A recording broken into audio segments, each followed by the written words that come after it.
Horas e 32 minutos. A gente tem entrevista agora, a Paula Litaif aqui no Band News Amazônia, primeira edição. A gente prometeu na semana passada que faríamos mais entrevista aqui para falar sobre a reforma tributária. A gente falou ali sobre o novo arcabouço fiscal e ficou a promessa de um espaço maior, um espaço mais interessante e justo para a gente falar sobre a reforma tributária. Por isso, convocamos novamente Farid Mendonça, advogado e economista, que está de novo nos estúdios da Band News Difusora. Farid, seja bem-vindo conosco mais uma vez. Obrigado pela presença de novo, tudo bem? Tudo bem. Bom dia, Rafael. Bom dia, Paula. Bom dia a todos os ouvintes da Band News. Agradeço novamente pelo convite e poder esclarecer mais um tema complexo que é a reforma tributária. Muito bem, vamos aí então nos próximos 20 minutinhos conversar com o Farid Mendonça. Você ouvinte, fica ligado. Se quiser mandar perguntas, envia aqui no 99351-9370, 99351-9370. Vamos que vamos então, Paula. Eu quero começar logo pelo ABC da reforma tributária. A gente começar desde o seu conceito, da importância que foi a reforma para ajustar questões relacionadas a pagamento de impostos. A gente tem aquela ideia inicial, teve aquela ilusão inicial, Farid, de que essa reforma poderia reduzir impostos, né? Já vieram outros economistas e falaram não, que pode ter até um reajuste, um aumento a partir dela entrar de fato em vigor. Então, eu queria que você pudesse falar sobre isso especificamente e dos prazos, do cronograma de aplicação da reforma para os próximos anos. Perfeitamente. Olha, a reforma tributária, mais uma das reformas necessárias para o Brasil, para modernizar o Brasil. O que acontece? O grande objetivo dessa reforma tributária não é reduzir tributos. Também não é aumentar, mas isso pode ser uma consequência sim.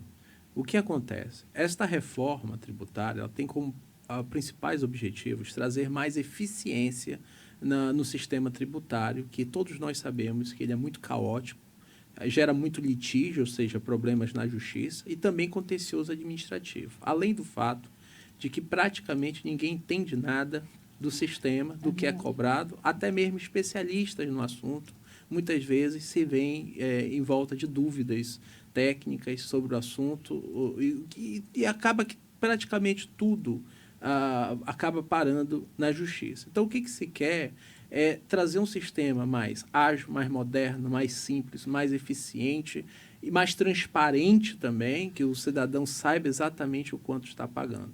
Agora, devido às questões fiscais do Brasil, que nós exploramos, inclusive, semana passada, nós não podemos ter um sistema tributário que vá diminuir a tributação, o que vai gerar diminuição de arrecadação. Então, o grande objetivo é, além dos que eu já citei, manter a carga tributária atual. Tanto é assim que, inclusive, o relator no Senado, o senador Eduardo Braga, colocou uma trava, né, e uma avaliação de 5 anos para saber se nós tivemos aumento ou não da carga tributária e, se tivermos aumento, que os ajustes sejam feitos para que seja mantida uma proporção que existe hoje da carga tributária em relação ao PIB do país. Então, essa é uma situação. Quanto à questão do cronograma, que você me perguntou, veja, primeira coisa, o Congresso, né, aprovou a reforma tributária, ou seja, a reforma constitucional. Perfeito. Só que a mera reforma constitucional, mera não, que já é muito, né? Já é muito, na verdade. Mas, enfim, somente a aprovação da reforma na Constituição não surte o efeito. Por quê? Porque é necessário as leis complementares para regulamentar o assunto. Então, o que acontece? Que dispõe lá que em até 180 dias após a promulgação, em até 180 dias, o governo federal vai enviar as leis complementares, as propostas de leis complementares que vão ingressar no Congresso, vão começar a tramitar na Câmara dos Deputados. Inclusive, já foram anunciados 19 grupos de trabalho, dividindo toda a reforma tributária nos principais temas que devem ser discutidos para a elaboração das leis complementares, ou seja, esses grupos de trabalho serão constituídos por parlamentares de ambas as casas, e assim se espera que as leis complementares sejam aprovadas ainda este ano, de 2024. No mais tardar, que seja aprovado em 2025. A gente sabe que, inclusive, este ano é um ano eleitoral e, às vezes, a gente tem assim uma certa dificuldade de aprovar as matérias devido ao calendário eleitoral. Então, o que acontece? Pode ser que muitas das situações sejam aprovadas até 2025. O fato é que o que foi aprovado na reforma estabelece que a implementação deverá começar a partir já de 2026, com uma alíquota teste de 0,9% do novo tributo CBS e 0,1% do novo tributo IBS, né?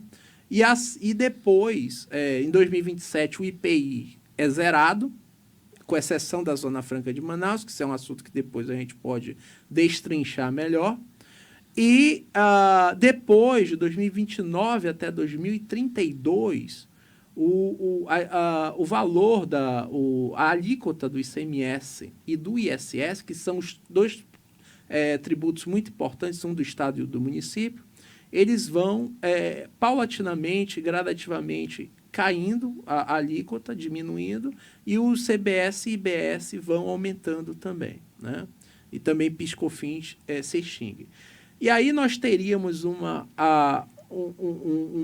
ingresso do novo sistema tributário por completo, dos novos tributos, até 2033. Então, 2033 a gente já estaria já totalmente no novo sistema. Ou seja, enquanto não chegar 2033, nós vamos ter um convívio, tá, com o sistema antigo e com o sistema atual, que inclusive é objeto de críticas de muitos especialistas, principalmente contadores, advogados, no sentido de que pode até aumentar o contencioso, pode até aumentar, eu diria, os problemas, e principalmente para as empresas, porque vão ter que apurar em dois sistemas, né?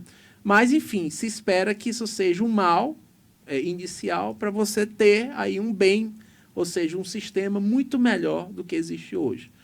E, em relação à questão da carga em si, alguns setores vão ter, provavelmente, uma diminuição da carga tributária, outros terão um aumento da carga tributária, principalmente o setor de serviços.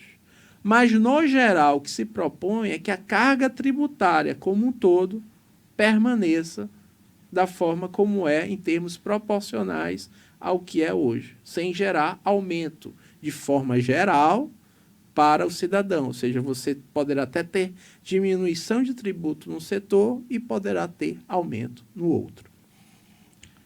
Bom, em relação à reforma, Farid, muita gente tem acompanhado discursos que são realizados em relação a ela. Por exemplo, o texto não é perfeito, mas ele é um grande avanço próximo em comparação ao que a gente já tinha.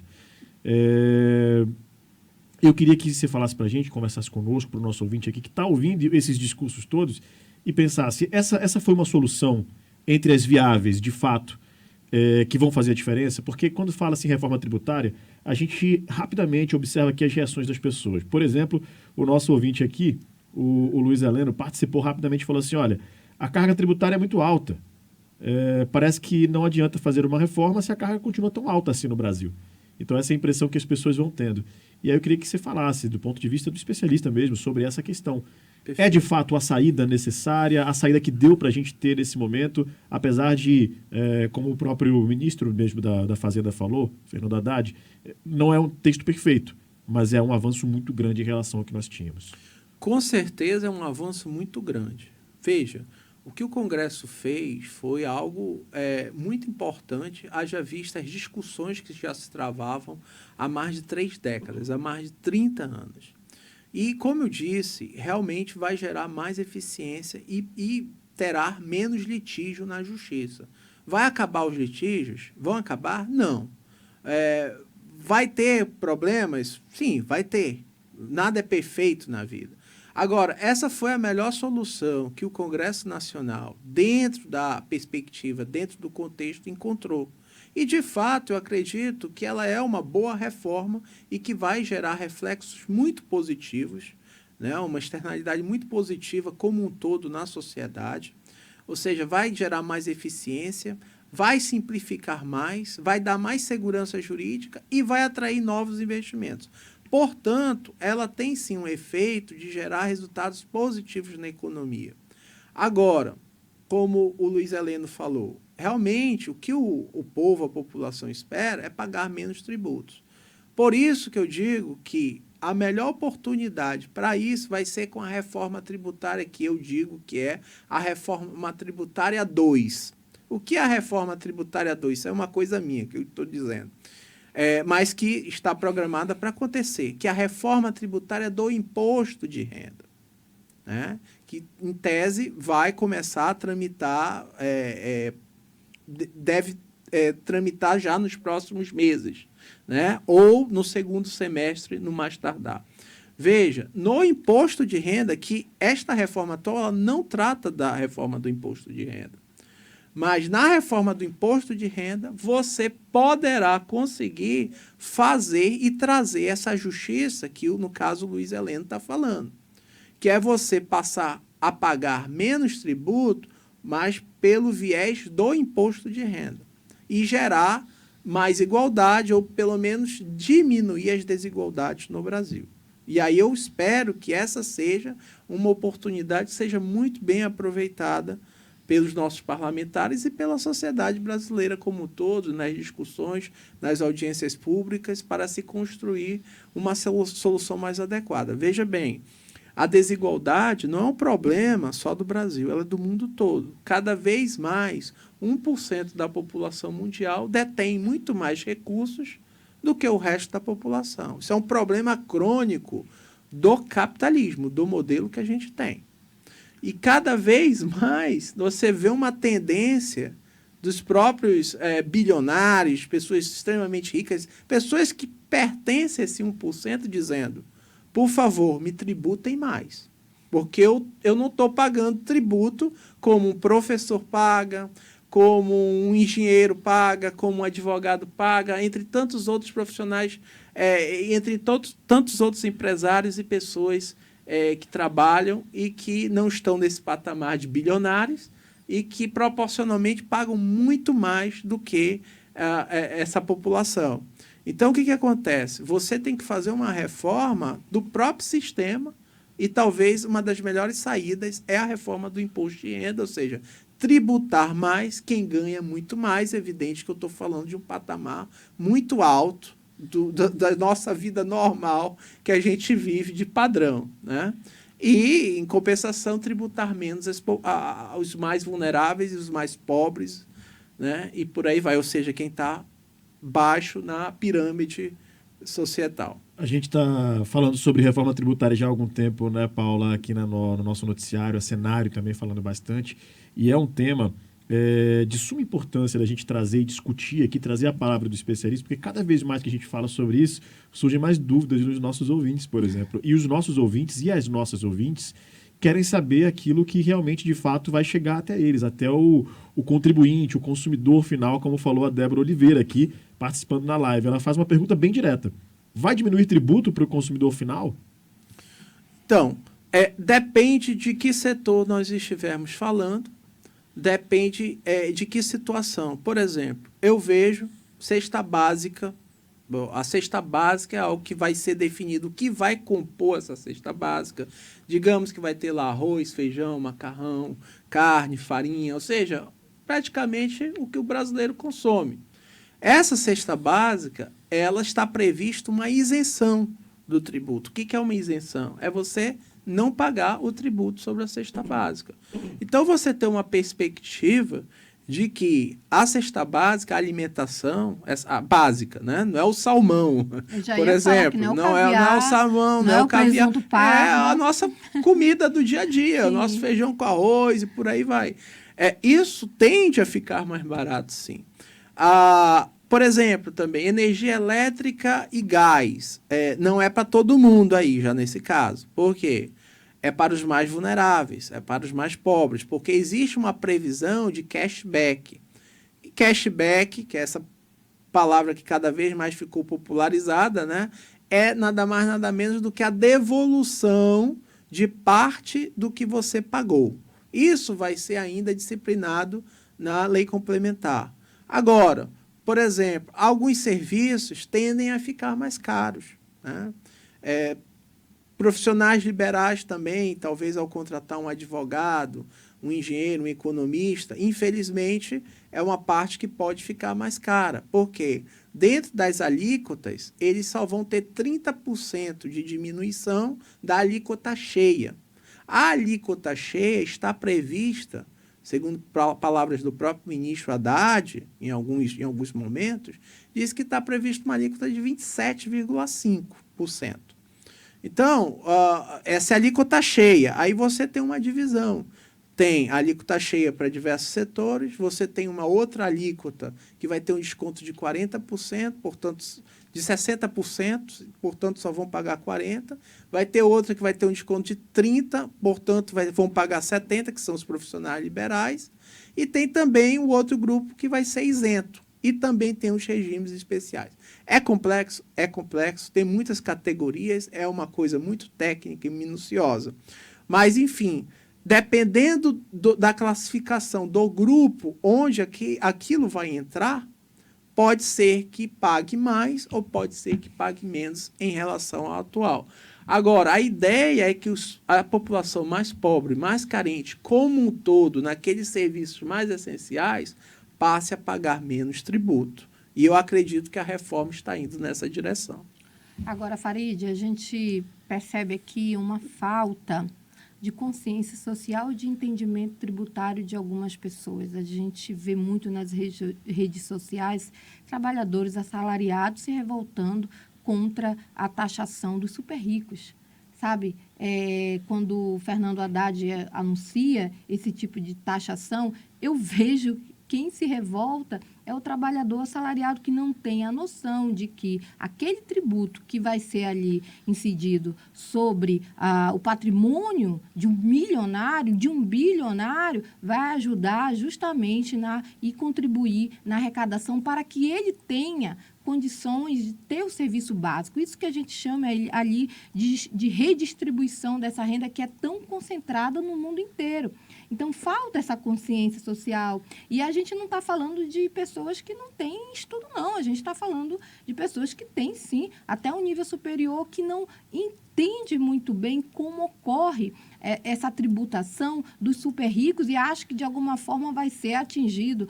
Tivemos aí, eu acho que está com uns 2, 3 meses, a taxação de jet ski, de embarcações, de iates, e eu vi trabalhadores falando do governo Lula revoltado com esse tipo de taxação. Você está entendendo? Então, a gente precisa ter essa consciência social que esse tipo de tributação não nos afeta, pelo contrário, garante aí, de alguma forma, essa redistribuição de renda que o mundo hoje tanto questiona, que os analistas tanto questionam em relação a essa concentração onde há dinheiro no mundo para acabar com a fome, mas fica concentrado ali em um grupo, enquanto milhares passam fome. Isso é importante ter essa reflexão. Isso não é um pensamento socialista, comunista, não. Isso é um pensamento humano. Por favor, vamos sair desse viés ideológico. E eu queria trazer essa informação, reflexão, Farid Júnior, que você é advogado, economista, como é que a gente pode entender essa reforma? Eu queria que você pudesse dar daqui a pouco os sites, e dentro dessa ideia de cronograma de aplicação, que começa em 2026 e vai até 2033, a pergunta que sempre fica ali como um fantasma: será que pode haver grupos, instituições que possam questionar juridicamente e emperrar essa execução da reforma tributária nesse período de 10 anos? Veja... 20 anos. Veja, Paula, realmente concordo com as tuas reflexões. Eu atribuo isso muito à questão da polarização política que o Brasil se encontra. Não só o Brasil, viu? O mundo todo está, né? Muito então, polarizado. Alemanha, né? Você vê aí nas notícias.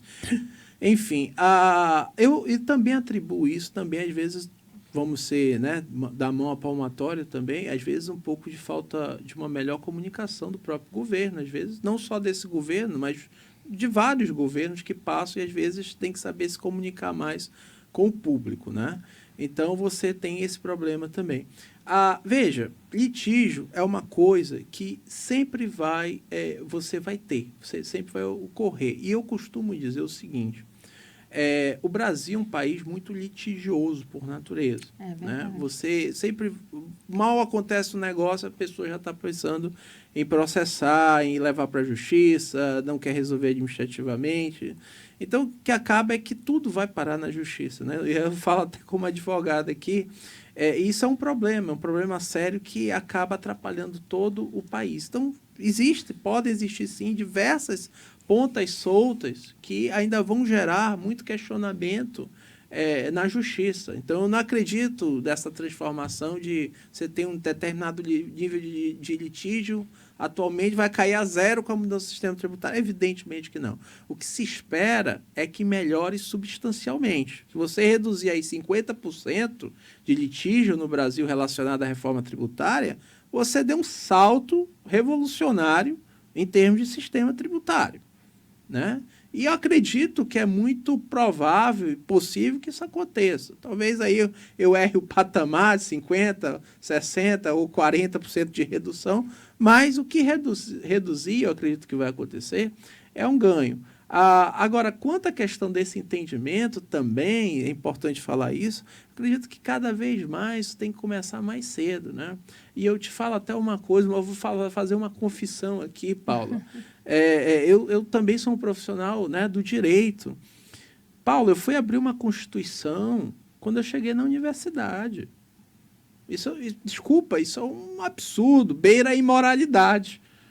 Tá? Então, o que acontece? Nós temos, talvez hoje mudou muito, não sei, mas assim, a Constituição tem que ser introduzida nas escolas o mais cedo possível, você ter noção do seu direito, pegar uma Constituição. Eu fui pegar uma Constituição já na Universidade de Direito, começando ali do zero sem saber nada. Então, o brasileiro, o país, ele precisa ter mais consciência disso, dos seus direitos, deveres também, porque não é só direito, é dever também, porque é interessante, o próprio brasileiro que quer pagar cada vez menos tributos, ele também é o mesmo que exige e quer cada vez mais uma prestação dos serviços públicos por parte do Estado. Mas como é que o Estado pode prestar o serviço se ele não arrecada? Então, tem essa dicotomia, e é bem verdade, como nós dissemos na semana passada, é bem verdade que os serviços públicos não são lá aquelas qualidades que nós temos nossos comparados motivos, né? com os outros países. Né? Então, te respondendo, fica essas reflexões aqui que eu te trago. E, colocando assim um assunto adicional, que eu sei que é muito caro, a questão da Zona Franca de Manaus também. A gente precisa ir para a Zona Franca, até porque a gente já está na reta final aqui da entrevista, não é, Rafael Campos? Então, a gente precisa abordar a Zona Franca, porque não ficou muito bem definido como que será, por exemplo, esse fundo que vai, de alguma forma, compensar as perdas nossas aqui da Zona Franca de Manaus. Depende de uma lei complementar. A previsão dessa lei em 180 dias, quem vai coordenar, vai ficar... Como é que vai ser formado esse conselho, esse comitê que vai gerir esse fundo? Então, como eu lhe falei, foram divididos em 19 grupos temáticos parlamentares que vão ser discutidos esses assuntos para se chegar a um consenso, ou pelo menos se próximo do consenso, né? Para se discutir e votar a lei complementar, que se espera que seja esse ano, mas que possa ser até do próximo ano, por causa da questão, talvez, eleitoral que atrapalha aí o calendário. Mas o fato é que o fundo que vai ser criado por lei complementar, sim, essa é a previsão, ele tenha recursos que contribuam para mitigar ou diminuir a questão do problema da arrecadação do Estado, porque hoje você está mudando o sistema de arrecadação da origem para o destino. Então, quando o Amazonas vende uma motocicleta do polo industrial para São Paulo, exemplo, hoje em dia, o tributo que é pago na venda dessa motocicleta fica no Amazonas. Né? Grande parte dele, a maior parte fica no Amazonas. Você paga aqui e fica aqui. Com a mudança da regra, esse tributo vai todo para o destino. Ou seja, no começo de quando se discutia a reforma tributária em 2019, informações dadas pela Cefaz, do Estado do Amazonas, Secretaria de Fazenda, davam conta de que a nossa arrecadação ia cair 50%. Aí esquece esse pagamento de funcionário público, tudo. Então, o que acontece? A gente tinha que criar um fundo para compensar a nossa perda. Então, esse fundo ele vai servir para compensar a nossa perda de arrecadação, número 1. Segundo, para contribuir com a diversificação econômica, porque se fala tanto que nós estamos sempre concentrados na Zona Franca e não desenvolvemos outras matrizes econômicas. Então, vai servir também para diversificar a economia. Esses dois objetivos, o fundo que tem que ser criado por lei complementar, né? E a Zona Franca, ela está sendo preservada. Antes era o imposto seletivo, o imposto que ia fazer as vezes do IPI. O IPI vai acabar, né? Vai ser zerado. E tinha a previsão do imposto seletivo. Tivemos muitas críticas, porque o imposto seletivo, o conceito dele, que é um imposto que deverá ser aplicado a bens que causam mal à saúde e ao meio ambiente. Então, saíram diversas matérias. A bicicleta que é produzida no polo industrial causa mal à saúde e ao meio ambiente. Então, a gente tinha matérias desse tipo, ou seja, batendo na Zona Franca. Sim. E não entendendo o mecanismo tributário, isso era proposital. Tiramos o imposto seletivo. Quando veio da Câmara, foi para o Senado. Colocamos o CID, que é uma contribuição sobre a intervenção do domínio econômico. Criticaram, bateram, não aceitaram. Teve toda aquela confusão, mídia. E aí o que foi definido? Já quando voltou a matéria para a Câmara, ok. Nós vamos então deixar o IPI do jeito que está hoje, protegendo a Zona Franca de Manaus. Vai ser zerado para o Brasil todo, com exceção para os produtos da Zona Franca de Manaus que tenham concorrência em outros estados. Ou seja, se tiver alguém que produza, por exemplo, uma motocicleta, em São Paulo, Rio de Janeiro, só para dar um exemplo, esses produtores dos outros estados vão pagar o tributo, né? O IPI. Ou seja, o IPI vai morrer de uma forma como toda, vai ser zerado, só não para proteger a Zona Franca de Manaus. Acabou os ataques? Acabou? A Zona Franca está eternamente preservada? Evidentemente que não funciona desse jeito. Nós sempre temos que estar atentos, porque ataques, problemas, nós sempre temos. Eu digo que a pessoa que acorda e diz, eu sonho que meus problemas vão acabar, então não dá mais para viver nesse mundo. Então, sempre nós vamos ter problemas. Mas o importante é que nós demos as coordenadas, garantimos a Zona Franca, já está garantida até 2073, e, principalmente, nós colocamos lá, os parlamentares do Amazonas, manter o diferencial competitivo. Ou seja, o que nós temos hoje de distância de diferencial competitivo, isso deverá ser preservado. É isso. 10 horas em ponto. Chegamos ao fim do nosso tempo aqui. A gente fez uma entrevista de meia hora, bastante informação, bastante esclarecimento, respondendo perguntas de ouvintes, inclusive, aqui na nossa programação. Eu queria mais uma vez agradecer aqui ao Farid Mendonça, advogado, economista, pela gentileza de estar conosco aqui. E aí já deu confiança pra gente, já era, né? Dê dinheiro, mas não dê confiança. A gente vai sempre te convidar agora, viu, Farid, para ajudar a gente a entender. Muito obrigado. E explicar para os nossos ouvintes. Obrigado, agradeço. Estando aqui em Manaus, sempre é um prazer né, estar aqui com vocês discutindo. Muito obrigado. Bom dia a todos, bom dia aos ouvintes.